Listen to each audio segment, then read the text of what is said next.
মন দিয়ে শুনুন, আয়ুষ্মান ভারতের ক্ষেত্রে বলছি, যাদের SPHH, AAY, PHH ration card আছে তারা আয়ুষ্মান ভারতের জন্য যোগ্য এবং তাদের চিন্তা করার কোনো কারণ নেই।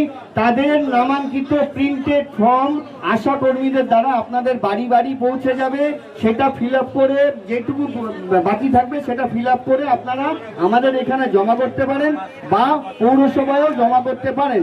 সেটা এই 3 দিনের ক্যাম্পেই জমা করতে হবে এমন কোনো কথা নেই।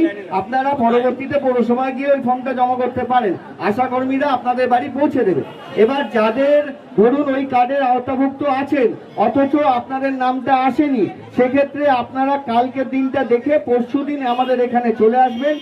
পরশুদিন আমাদের এখান থেকে ফর্ম কালেক্ট করতে পারেন যদি ওই 3টে ক্যাটাগরির রেশন কার্ডের আওতাভুক্ত আপনারা হন। আর যারা RKSY 1, RKSY 2 আছেন তারা এই আয়ুষ্মান ভারতের জন্য আবেদন করতে পারবেন না। আর যদি 70 মানুষ কেউ থাকেন বয়সে, তাহলে তাদের ক্ষেত্রে এই কোনো ক্যাটাগরি নেই, আপনারা প্রত্যেকেই আবেদন করতে পারবেন। তাদের যদি হয় তাদের ক্ষেত্রে আপনারা আমাদের এখান থেকে ফর্ম